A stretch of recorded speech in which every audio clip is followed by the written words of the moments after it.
day with the Lord is 1,000 years. 1,000 years is as one day. Jesus died in 33. So 2,000 years would be 2033, right? Well, we need 7 years for a tribulation. So let's take 7 from that, and what do we end up with? 2026. Well, then the rapture's in 2026. Well, hold on a sec. Bishop Ussher, years ago, wrote a book, and he went through the whole Bible. And you know the whole Bible tells this guy begot this guy, that begot this guy, that begot this guy, that begot... Do you know there's a genealogy of 6,000 years of human history, and you can't miss it if you actually read this book? It's all right there. He said that a calendar is off 4 years. What does that make? 2022. Wouldn't this be a great year for the Lord to come back? Now you say, well, He's not gonna. Maybe somebody watches this online and it didn't happen. Well, other people say it's off 2 years. Well then, okay, we got... But what I'm trying to show you is we're so close to Jesus coming back. It's insane. And I'm getting excited about it. Are you? Now, a lot of people have shown that Jesus fulfills the feast in the Bible. There's 7 feasts in the Bible. And there's the spring feast and the fall feasts. All right? All the spring feasts have been fulfilled by Jesus Christ, and He's sprung forth from the grave. I think that's so neat that that's the spring feast.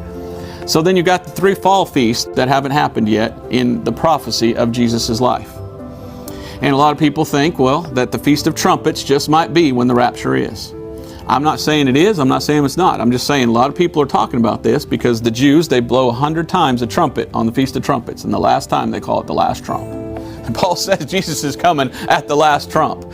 Interesting. I'm just throwing that out there. That's interesting. You can believe it or not believe it, you know. But that's what the Bible says, and you're trying to connect the dots. You know when the Feast of Trumpets is this year? It's on 9/27.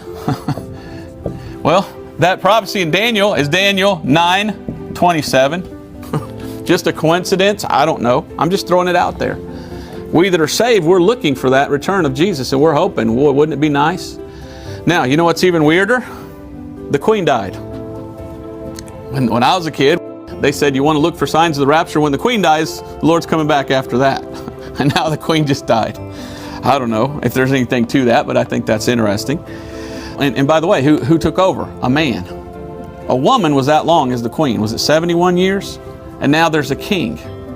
In the book of Daniel and in Revelation, it says there's going to be 10 kings. Was this the first of the 10 coming? I don't know, but it's strange. We're seeing kings again in the world. You know how long we've seen in this world no kings? All of a sudden there's a king again, and the Bible says the 10 kings. I'm looking at all this going, this is just can't be coincidence. The Pope in the Vatican. The Pope called back all the assets to the Vatican.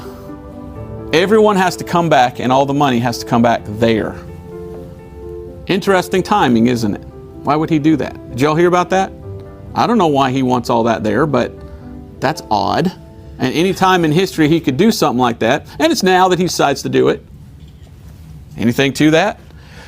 You go to the papal website or whatever and you try to find the papal calendar, he's got nothing on his calendar after 9/27. It's the first time in history that there's nothing on the calendar of the Pope for some reason. Is there something going to happen?